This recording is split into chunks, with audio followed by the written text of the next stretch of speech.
Hello and welcome to the commerce at home. आज हम लोग पढ़ने वाले हैं capacity to contract. Capacity to contract, किसी के बुक में कैपेसिटी ऑफ पार्टीज़ भी बोल सकते हैं, ठीक है। तो इसमें कंफ्यूज मत होइएगा। ये कॉन्ट्रैक्ट एक्ट का बहुत इम्पॉर्टेंट पॉइंट है, ध्यान रखिएगा। इससे क्वेश्चन ज़रूर बनते हैं, ऑब्जेक्टिव भी और सब्जेक्टिव भी, ठीक है। डिस्क्रिप्टिव भी और ऑब्जेक्टिव भी दोनों तरह के क्वेश्चन इसमें से बनते हैं। हमें देखना है कि हम किसके साथ कॉन्ट्रैक्ट कर सकते हैं, किसके पास कैपेबिलिटी है, कैपेसिटी है कॉन्ट्रैक्ट करने की, ठीक है। Parties entering into contract must be capable of understanding the contract. कह रहा है जो पार्टी एक्स और वाई दो लोगों के बीच जो कॉन्ट्रैक्ट होने वाला है, एक्स भी समझदार होना चाहिए, वाई भी समझदार होना चाहिए।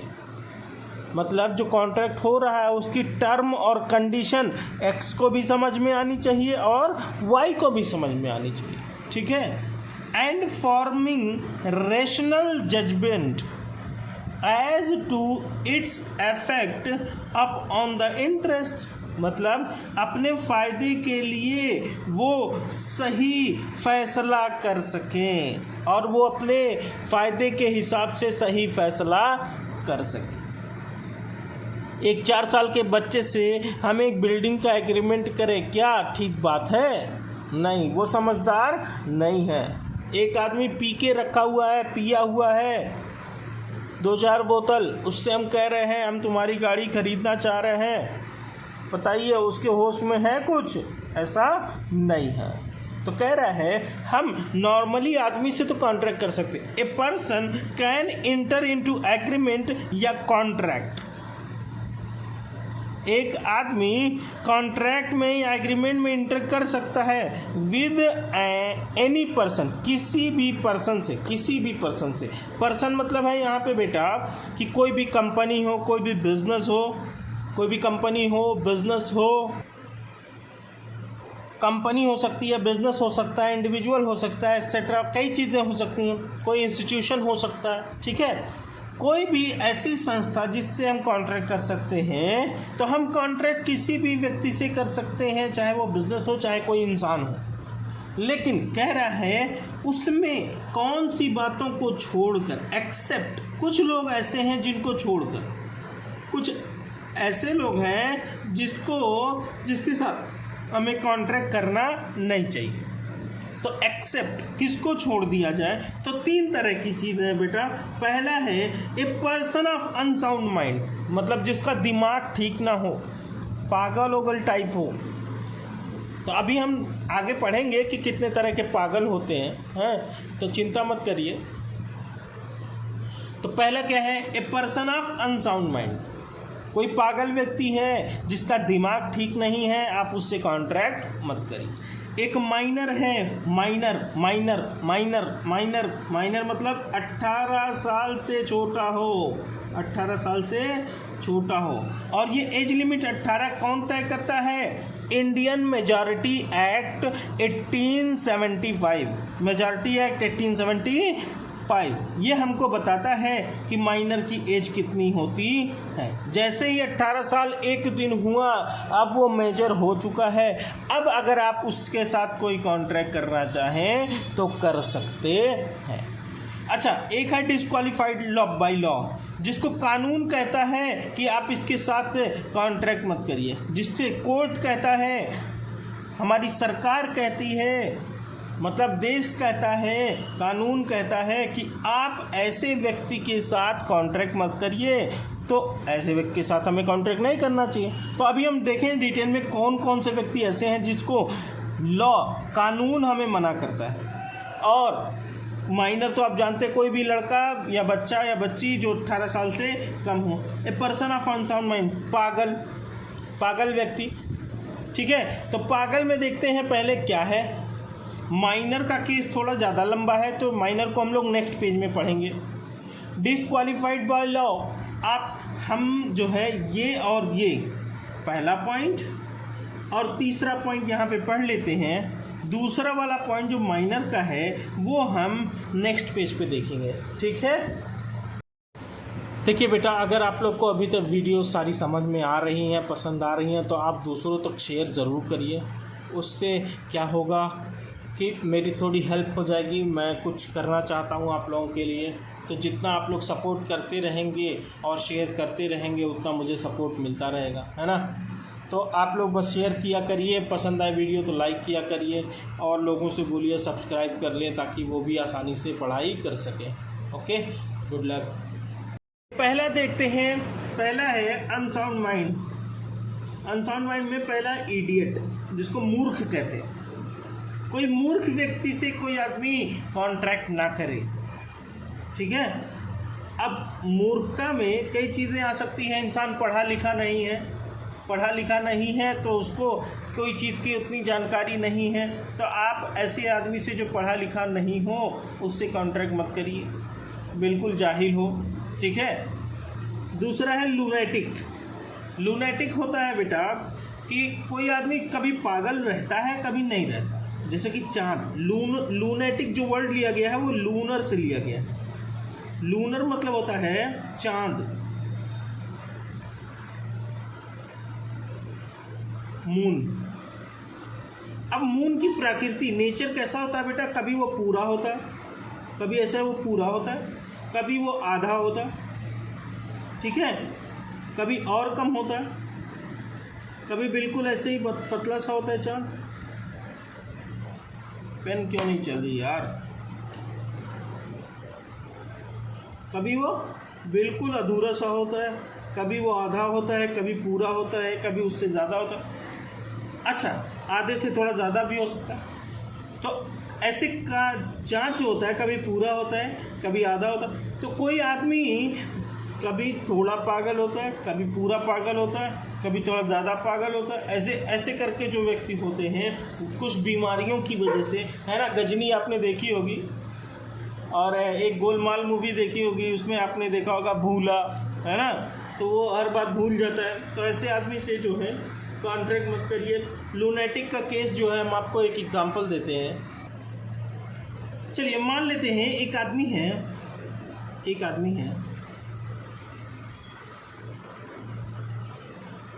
उसने एक लूनेटिक आदमी से एग्रीमेंट कर लिया। अब दो केस हो सकते हैं। दो केस क्या है? पहला लूनेटिक एसाइलम, लूनेटिक एसाइलम, और दूसरा है lucid interval. Lucid LUCID interval. क्या मतलब है सर दोनों का? भैया लूनेटिक एसाइलम मतलब पागल वाला फेज, उस टाइम जब आदमी पागल है, और उस टाइम जो लूसिड इंटरवल है जब आदमी क्या है, नॉर्मल। तो जब तक आदमी पागल है उससे कोई एग्रीमेंट हुआ वो कॉन्ट्रैक्ट नहीं बन सकता, वो कॉन्ट्रैक्ट नहीं बन सकता। लेकिन जब वो नॉर्मल था, जब वो नॉर्मल है, ऐसे दोपहर में मान लो उसकी तबीयत खराब हो जाती है और पागल टाइप हो जाता है, लेकिन शाम को ठीक हो जाता है, तो शाम वाला टाइम जो नॉर्मल फेज है उस टाइम उसके साथ कॉन्ट्रैक्ट किया जा सकता है, ठीक है। तो इस आदमी के साथ दो फेज हो सकते हैं जो लूनेटिक होता है, लूनेटिक एसाइलम या ल्यूसिड इंटरवल। लूनेटिक एसाइलम मतलब पागल वाला फेज, ल्यूसिड इंटरवल मतलब नॉर्मल फेज जब वो कॉन्ट्रैक्ट कर सकता, ठीक है। अच्छा, इडियट जो होते हैं, मूर्ख लोग होते हैं, वो कई वजह से हो सकते हैं। इलिटरेट, जैसे कि मैंने बताया, अनपढ़ लोग, ठीक है। दूसरा ओल्ड एज, बुढ़ापे की वजह से हो सकता है। बुढ़ापे की वजह, बहुत ज़्यादा बूढ़े हो गए, बहुत ज़्यादा इतना बूढ़े हो गए ना खुद की समझ है, सब भूल जाते हैं, कुछ भी याद नहीं रहता, है ना। तो ऐसे लोग जो होते हैं वो इडियट कहलाते हैं। लूनेटिक मतलब कभी कभी ठीक रहते, कभी कभी पागल हो जाते। अच्छा, तीसरा सर जिसका एग्जांपल आप दिए थे पियक्कड़ वाला, ड्रंकर्ड, है ना। तो ड्रंकर्ड के केस में हम देखते हैं कि जब वो पी के रखेगा, ठीक है, जब वो उस फेज में होगा जब वो नशे में है, तो हम उसके साथ कोई एग्रीमेंट या कॉन्ट्रैक्ट नहीं कर सकते। लेकिन जब वो नॉर्मल है तो हम उसके साथ कॉन्ट्रैक्ट कर सकते। ठीक है, तो ड्रंकर्ड के साथ हम के जो है एग्रीमेंट नहीं कर सकते। अगर वो पी के नहीं रखा है, नॉर्मल है उस टाइम पे, तो हम उसके साथ एग्रीमेंट कर सकते हैं। ठीक है, तो 3 तरह के अनसाउंड माइंड, पागल दिमाग के 3 तरह के लोग होते हैं, आपने देख लिया। और डिस्क्वालीफाइड बाय लॉ, जिसको कानून ने खुद बोल दिया भैया इसके साथ एग्रीमेंट मत करना। एक होता है एलियन एनिमी, एलियन एनिमी। ठीक है, देखिए एलियन एनिमी के साथ थोड़ा सा केस है। क्या केस है बेटा? एलियन एनिमी में 2 तरह की बातें हैं, मतलब सिटीजन ऑफ फॉरेन, कोई आदमी इंडिया के बाहर रहता है तो, मतलब इंडिया के बाहर का है तो, मान लो हम कोई पाकिस्तान के आदमी के साथ कोई कॉन्ट्रैक्ट कर रहे हो।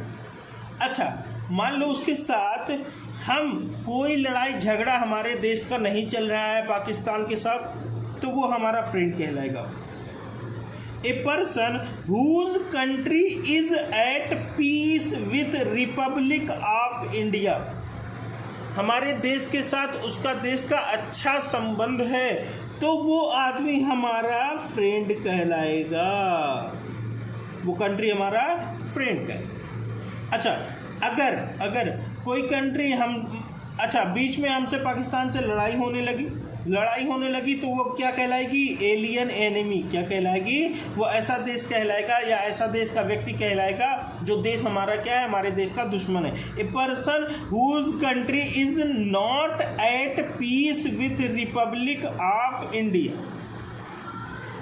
अगर आपको दिख नहीं रहा हो प्रॉपर, मेरे ख्याल से दिख रहा होगा प्रॉपर, अगर नहीं दिख रहा तो मेरी बात सुन के लिख लीजिए। ठीक है, तो तब वो अगर हमारे उसके देश के साथ लड़ाई चल रही है तो भैया हमारा उसका कोई एग्रीमेंट या कॉन्ट्रैक्ट नहीं हो सकता।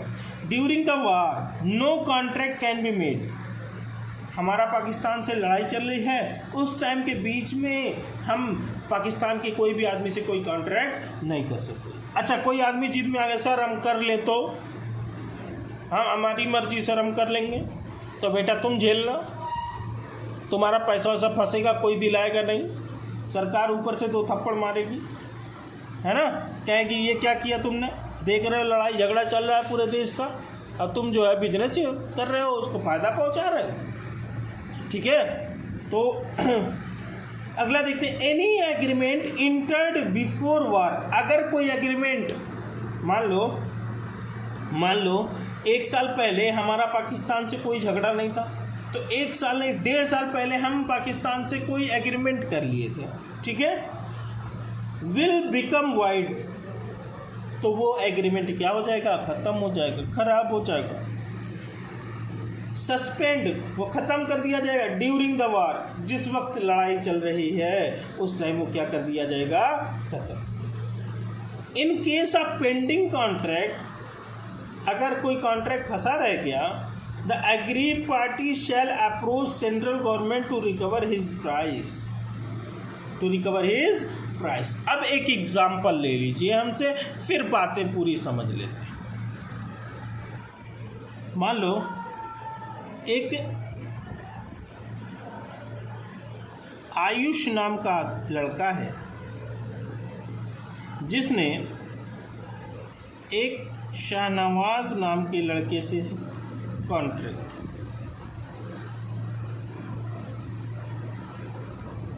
आयुष रहता है इंडिया में, इंडिया का सिटीजन है, शाहनवाज पाकिस्तान का सिटीजन है,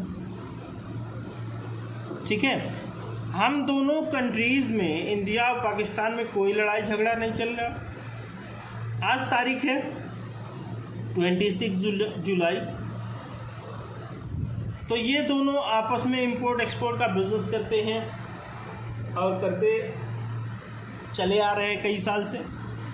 अचानक से 31 जुलाई को इंडिया और पाकिस्तान में लड़ाई हो गई, वॉर हो गया। तो जो ये कॉन्ट्रैक्ट करे होंगे ना आपस में कि तुम मुझे सामान बेचना, मैं तुम्हें से पैसा दे दूँगा, वो कॉन्ट्रैक्ट क्या हो जाएगा? सस्पेंड हो जाएगा। वो तुरंत वहीं पे ख़त्म कर दिया जाएगा, वॉइड कर दिया जाएगा। ठीक है। अगर कोई कॉन्ट्रैक्ट, मान लो शाहनवाज को सामान मिलना था, शाहनवाज पैसा देने वाले थे,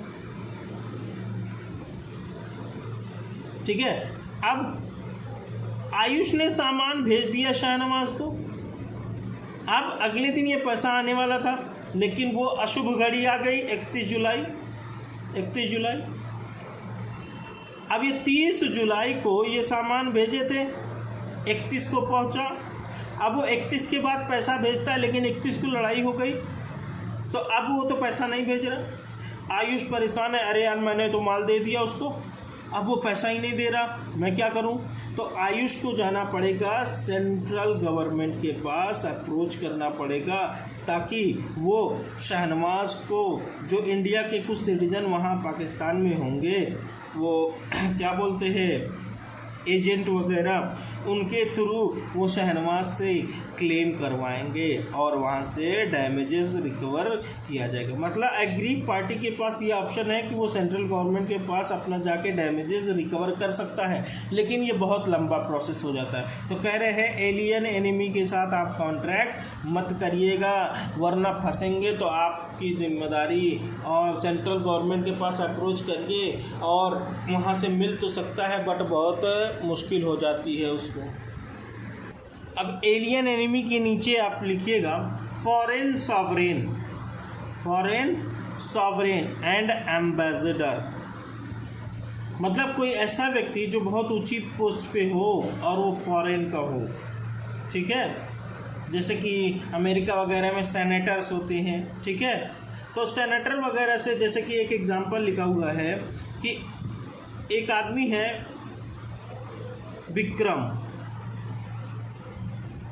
विक्रम ने अपनी कार बेच दी ओबामा साहब को। अब ओबामा साहब पैसा नहीं दे रहे हैं, लेकिन देखिए ये बड़ी छवि खराब होने वाली बात है, लेकिन मैं बस ये एग्जांपल है। ओबामा साहब ने पैसा नहीं दिया, ये कार तो ले गए, लेकिन विक्रम साहब अब पैसा नहीं पा रहे हैं, तो ये एग्री पार्टी हो गए, ऐसी पार्टी जिनको नुकसान हो रहा है। तो ये सेंट्रल गवर्नमेंट से अप्रूवल लेना पड़ेगा, ताकि वो केस कर सके, ताकि वो क्या कर सके, केस कर सके। और डायरेक्टली जाके केस भी नहीं कर सकते आप, ठीक है, इंडियन एजेंट को लेना पड़ेगा वहाँ जो अमेरिका में हो।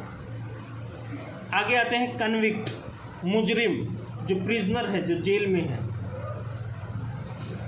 Prisoner can not inter into a contract during the period of sentence, मतलब जब वो जेल में है, जितना दिन की उसको सज़ा मिली है, सज़ा के टाइम पे वो कोई कॉन्ट्रैक्ट नहीं कर सकता। But can inter into contract after period of sentence, जब वो अपनी सज़ा काट के आ जाएगा, जेल से छूट जाएगा, तब वो कोई कॉन्ट्रैक्ट में इंटर कर सकता है।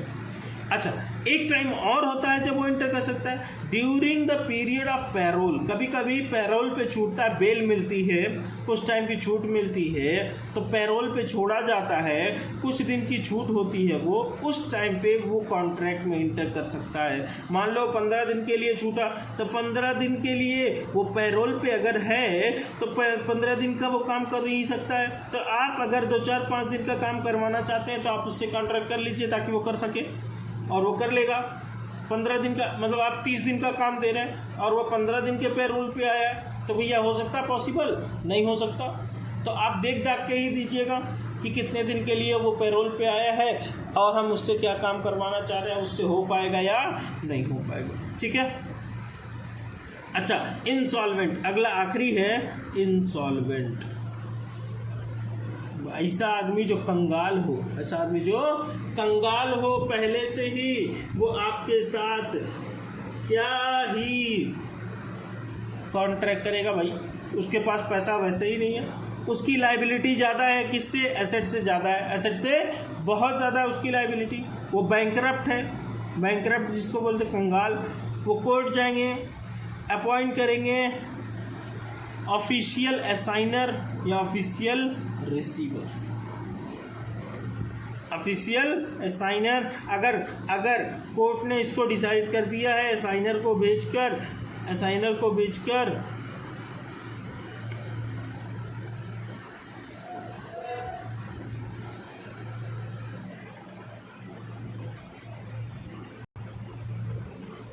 अगर कोई आदमी, मान लो एग्जांपल लेते हैं, कोई आदमी ने किसी के साथ कॉन्ट्रैक्ट किया और वो इंसॉल्वेंट हो गया, तो वो इंसॉल्वेंट जो है इसका डेप्ट बन जाएगा। ये इंसॉल्वेंट हो गया, ये ख़त्म हो गया, इसकी कहानी हो गई खराब। तो हमको देखना पड़ेगा ऑफिशियल असाइनर या रिसीवर कौन है, उससे हम डैमेजेस क्लेम कर सकते हैं। ठीक है, तो जितना भी नुकसान है वो कुछ हद तक रिकवर हो जाएगा, जितना हद तक वो पे कर सकता हो। ठीक है,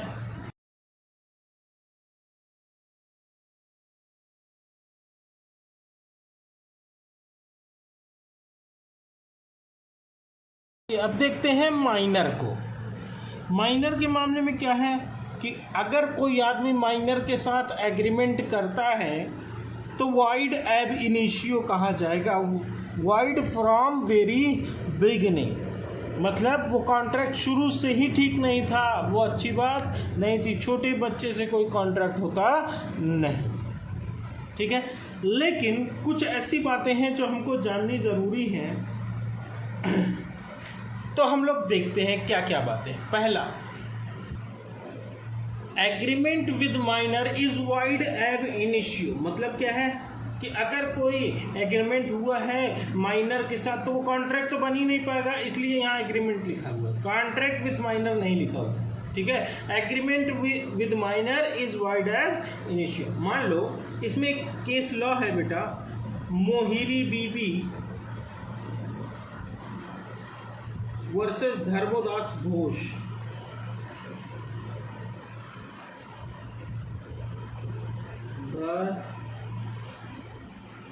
धर्मोदास घोष, ये केस लॉ है जिसमें ये था कि धर्मोदास एक माइनर था और मोहिरी बीबी जो है मेजर था, कोई आदमी था जो पैसा देता था। ठीक है, लोन देता था। धर्मोदास ने कहा कि अपने आप को मिस रिप्रेजेंट करके कि भैया मैं जो है एक मेजर हूँ, आप मुझे उधार दे दो 8,000 रुपये। तो भैया मोहिरी बीबी ने इसको 8,000 रुपये दे दिए और बोला 1 महीने बाद ले लियो पैसा। जब ये वापस पैसा लेने गया, धर्मोदास घोष थे, तो धर्मोदास घोष ने कहा कि मैं तो माइनर हूँ और मोहिरी बीबी को कोई भी पैसा नहीं मिला, क्योंकि कोर्ट ने कहा कि भैया agreement with minor is wide एब इनिशियो। ये एग्रीमेंट ही सही नहीं होता है, ये लीगल ही नहीं होता है। दूसरा देखते हैं, minor can be beneficiary. Minor can be, मान लेते हैं माइनर कैन बी बेनिफिशियल। मान लेते हैं एक है रियाज साहब जो माइनर हैं, 18 साल से उनकी एज कम है, वो एक टॉय शॉप वाले से, टॉय शॉप, मान लो एक लड़का है जिसका नाम नफीस है। अब नफीस के साथ जो है रियाज ने सामान खरीदा नफीस से, उसके पास टॉय शॉप थी, तो नफीस ने कहा ₹50 पर टॉय, हर खिलौने का कितना रुपए लगेगा, 50 रुपये। रियाज ने कहा ठीक है 20 दिन का टाइम दीजिए, हम आपको पैसा वापस कर देंगे। 20 डेज का टाइम लिया रियाज ने, 20 डेज का टाइम लिया। जब रियाज से पैसा मांगने का टाइम आया, ये तो जान लीजिए आप कि भैया जो माइनर है, अब उसने इनकार कर दिया पैसा देने से जब टाइम आया, तो नफीस उससे पैसा रिकवर नहीं कर सकते, रियाज तड़ीपार हो सकते हैं। ठीक है, लेकिन अगर मान लो नफीस भी माइनर होते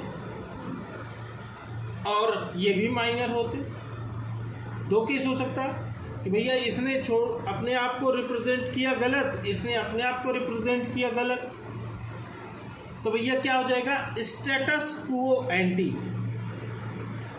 स्टेटस क्वो एंटी मतलब status same before, status same before, जैसा जिसका सामान था उसको वापस कर दिया जाएगा। ठीक है, तो भैया अगर एक माइनर है तो उसको बेनिफिशियरी होता है। अगला पॉइंट हम पढ़ने वाले हैं, माइनर कैन बी बेनिफिशियरी। एक एग्जांपल ले लेते हैं, मान लेते हैं एक्स, ये जो पॉइंट है बेनिफिशियरी वाला वो समझा रहा है, एक्स वाई जेड, तीन पार्टनर थे एक फर्म में, तीनों ने सोचा कि भैया एक माइनर है, इसका नाम ये छोटे से ही कुछ ऐसा करके है, जैसे आजकल देखते होंगे कई बच्चे ट्रेंडिंग में हैं, ऐसा ट्रेंडिंग में जिनको हर कोई देखता है या फिर उन बच्चों का नाम जानता है। तो उन्होंने सोचा एक आदमी है, एक लड़का है छोटा सा, पीयूष नाम का, जो बहुत नाम कमा के रखा है, बहुत उसकी गुडविल है, लोग उसको देखते हैं। ठीक है, तो एक्स वाई जेड ने सोचा अगर हम इसको अपने फॉर्म में ले लें, अपने फॉर्म में लेके पार्टनर बना लें, तो भैया पार्टनर जो है नहीं बन सकता minor, minor can not be partner of A firm और एनी मेंबर ऑफ कंपनी, कभी किसी कंपनी का मेंबर नहीं बन सकता, कभी किसी पार्टनरशिप फर्म में पार्टनर नहीं बन सकता, लेकिन बेनिफिशियरी बन सकता है।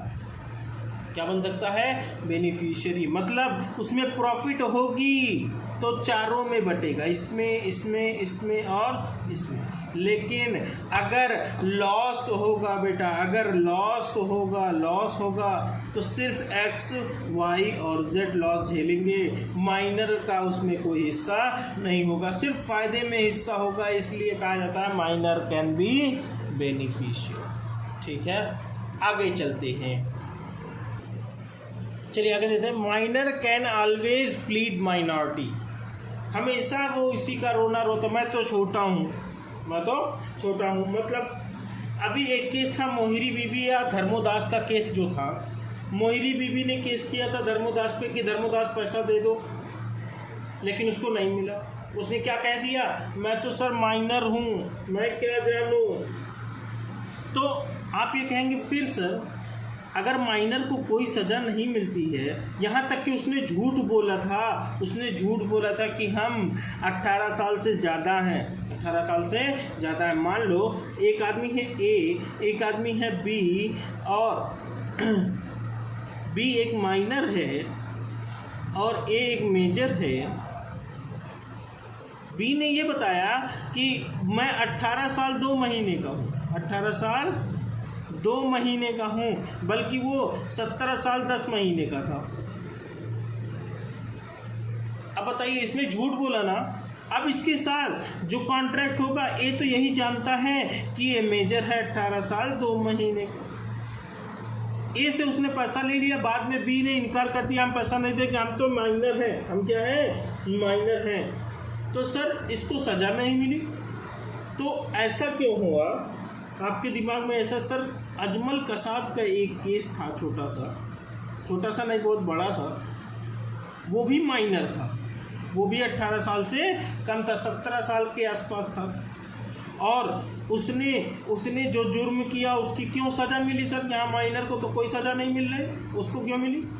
तो सिविल लॉ रॉन्ग टॉट में अगर कुछ गलती होती है माइनर से, माइनर जो मेजॉरिटी एक्ट जो है बेटा, minority is not given help in civil wrong tort, मतलब कुछ ऐसा जुर्म जो इंसानियत के खिलाफ हो, ऐसा जुर्म करना या बहुत गंभीर अपराध करना, उसमें माइनॉरिटी। अब आप छोटे हैं, आप जाके मर्डर कर दें, उसके बाद कहते हैं मैं तो बहुत छोटा हूँ, मैं क्या जानूँ। तो भैया इतने छोटे थे तो मर्डर क्यों कर दिए। तो ऐसा कुछ जुर्म जो इंसानियत के खिलाफ होगा उसमें आपकी माइनॉरिटी नहीं चलेगी। छोटे मोटे जुर्म में कोर्ट कहती है छोड़ो जाने दो, बच्चा है, ठीक है।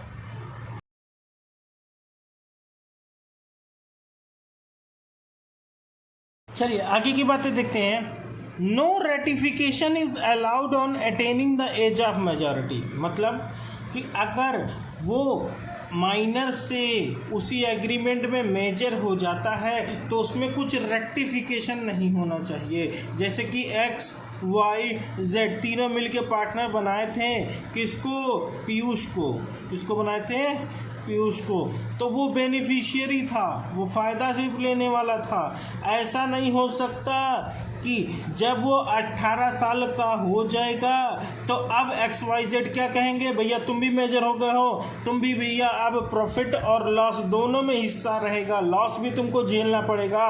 तो ऐसा नहीं होना चाहिए। वो क्या हो जाएगा, वो कॉन्ट्रैक्ट ख़त्म हो जाएगा। पुराना वाला जो बेनिफिशियरी का कॉन्ट्रैक्ट हुआ था बेटा, यहाँ देखिए एक एग्जांपल दे के रखा मैंने, ठीक है। ये जो कॉन्ट्रैक्ट था ये ख़त्म हो जाएगा, फिर से नया कॉन्ट्रैक्ट बनाना पड़ेगा at the time of attaining the age of majority. जब वो मेजॉरिटी में इंटर कर रहा होगा, ये कर चुका होगा, उसके बाद न्यू एग्रीमेंट बनाना पड़ेगा। पुराना एग्रीमेंट ख़त्म हो जाएगा, वो बेनिफिशियरी नहीं रह जाएगा। उससे पूछा जाएगा पीयूष क्या तुम अभी भी मेरे साथ काम करना चाहते हो। सोच लो तुम अब मेजर हो चुके हो और मेजर होने के बाद अब सिर्फ प्रॉफिट में तुम्हारा हिस्सा नहीं होगा, लॉस में भी हिस्सा होगा। तो भैया क्या करना चाहोगे, रहना चाहोगे, वो एक नया एग्रीमेंट फिर से बनेगा, ठीक है। अगला देखते हैं liabilities of necessities. Liabilities of necessities.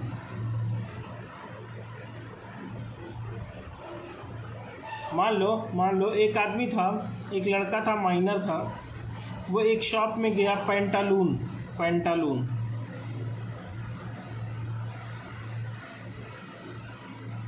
अब वो पेंटालून जाके 10-12 फैंसी कोट खरीद लिया, 12 फैंसी कोट, वो भी वेस्ट कोट जो कपड़े के ऊपर से पहनी जाती है।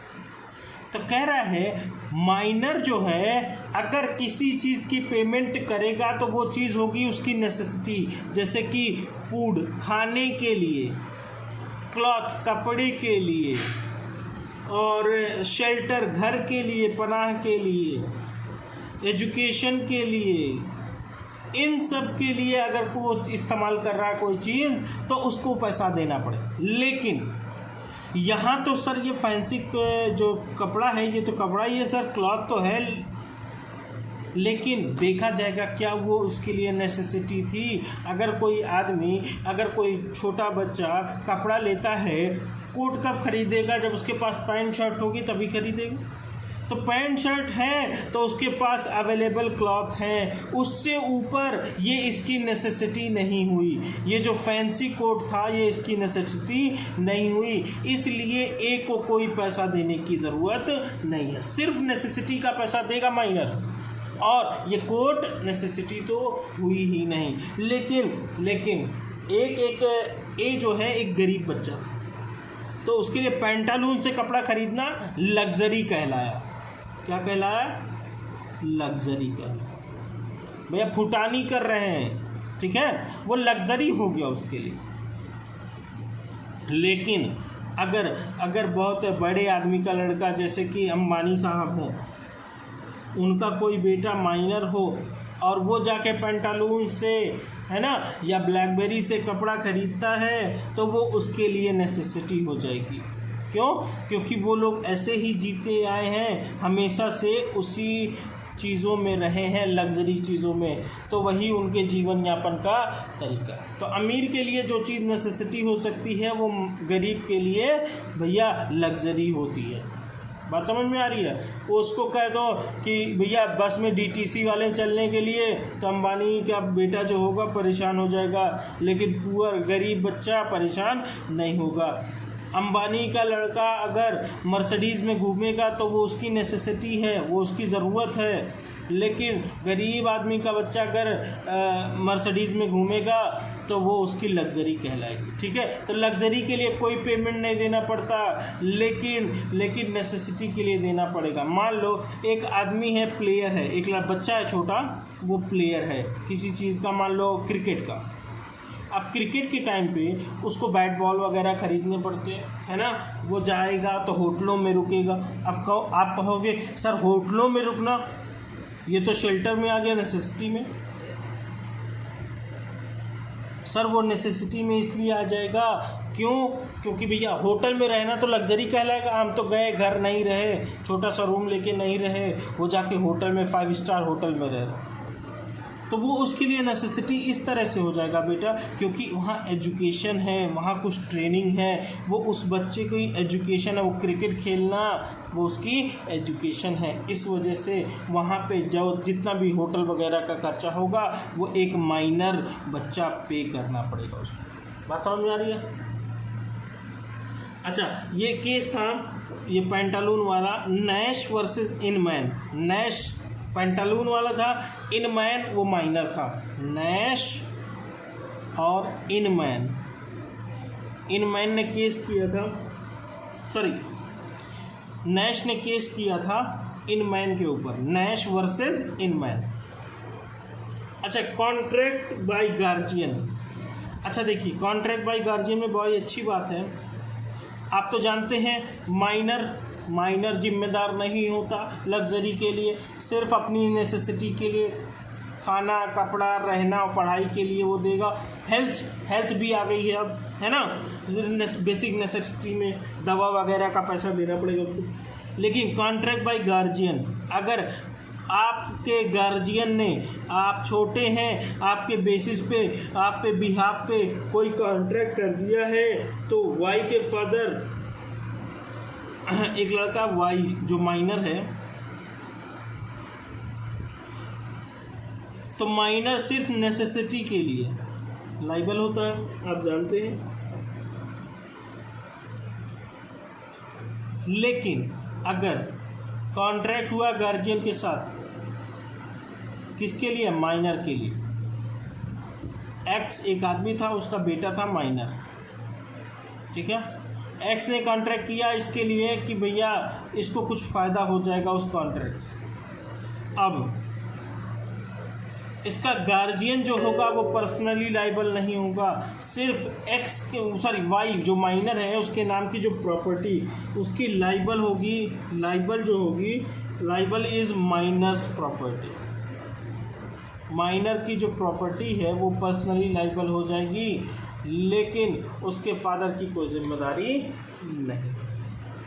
मतलब कि अगर माइनर कुछ भी एक्ट करता है, कुछ भी काम करता है बेटा, तो उसमें उसके फादर की कोई जिम्मेदारी, उसके गार्जियन की जिम्मेदारी नहीं है। अगर कुछ जिम्मेदारी है तो वो जितना उस माइनर की प्रॉपर्टी है बेटा, जितना उस माइनर की प्रॉपर्टी है सिर्फ उससे वसूला जा सकता है, कहीं और से वसूला नहीं जा सकता। माइनर की प्रॉपर्टी ख़त्म हो जाएगी तो फिर उसके फादर कुछ भी पे नहीं करेगा।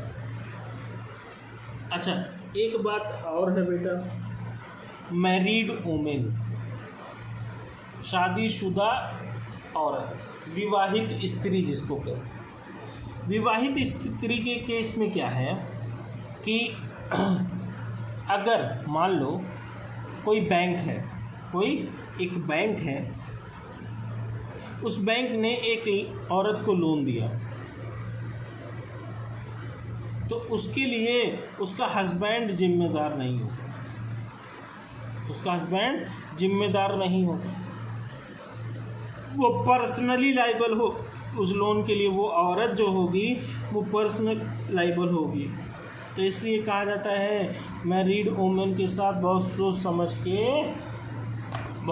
समझ के कॉन्ट्रैक्ट करना चाहिए, ठीक है। अब आप लोग को अगर वीडियोस पसंद आ रही हों तो आप इसको लाइक, शेयर और सब्सक्राइब ज़रूर करिए, दूसरों तक शेयर करिए ताकि वो भी आपकी तरह पढ़ाई कर सकें।